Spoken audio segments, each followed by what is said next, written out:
Abebembezi mu district ya Kisoro berakirire bwanyuma y'amaromezo kweyongera mu district eji nabajya kuyenshongeje tandikaho emuhondano mu maka izire neyongera akarara bari gusenga bari kuyombera abantu ariko byageze igihe nyine abantu kubwo gukomplaininga abantu bageze aho bakaja baranga kubapanyisha bamwe bakagenda baraja ahandi kuko nk'abo baga baturanye nabo mu mazu yabo complaint barayizanaga ariko abenshi bagiye bagenda.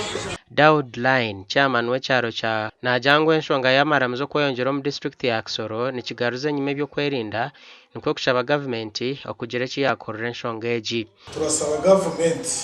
nangwa se ubuyobozi bwo hejuru nyabuna bwitegereze burebe buri muntu wese ari kuza akaza ari kwita muri past abandi bakaza biyita bututazi bakaja hariya ubu bakoze no kuja mu maguga abantu bagahinduye mu insengero bamwe bagita ngo ni mu byumba ibyumba nabare bimeze bite taho twe twabimenya ariko icumba tuzi ngo ni icumba cyo hari tugarutse mu rurimi rw'urufutafuti hari tubyita icumba ni icumba cy'umuntu araramo. Makanisa muno muri Sero naho muri village garimo kandi gamwe kuko wanayabonye tagujije ibyangombwa bitewe arahugera ugasanga abantu bari gusengera ahantu hato cyangwa se ahantu hadakwiye kandi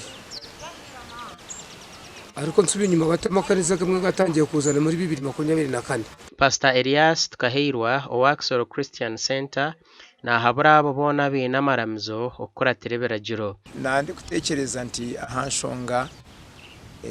y'amakanisa oku government erikwenda ngo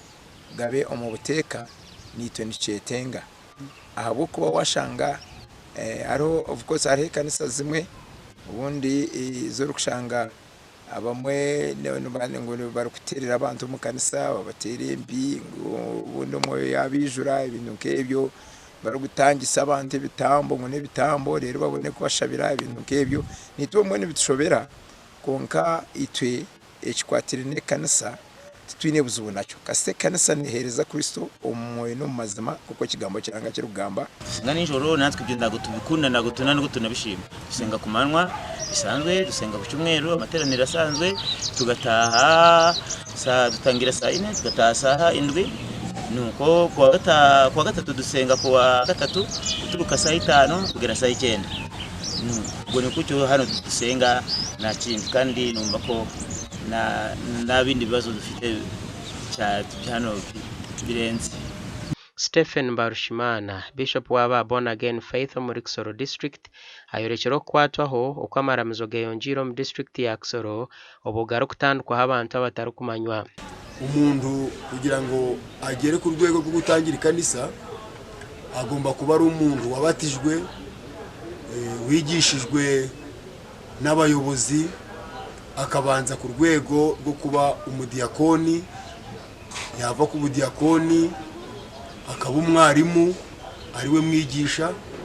yava ku bwigisha akabona ububa pasiteri. Ni ukuvuga ngo urwego rwo gutangira kanisa ni urwego rurerure gusa muri ino minsi ibyo turi kubona ntabwo ari byiza. Dan ndi kumwami umuhezi wa RDC mu district ya Kisoro nagira ngo amakanisa menji garion gakora mu behenda beragiro ngo konka nkabe byo kwerinda enshongeje barion bagitegereza ngo kandi agarashango gatari kwetegerezebwa bakama bagone bija kwatwa babuzwa katiyo n'akahindu. Reports zo tuzine kandi hinde plan zitezo turukora so nyenda kugambira abantu binde churches izukore ibintu bitarimo betegure eshayona tuza kucinga izo churches abo turashanga bona tuza kubakwata tubateko mu chome ba pastors betegura kuzo mu bihome paka abo baraprovinga ibyo bari gukora kuziriki ibihici. Ndi kumwami hona najangwa madini minji ngakomoka mu Rwanda buri church yona ine bitendera yene gukora ki kurabamo kugira ngo bakore ki bajuregister. For example ka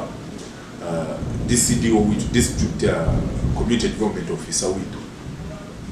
nas registering and abayamba kubereka gukora ki ukuzandikisa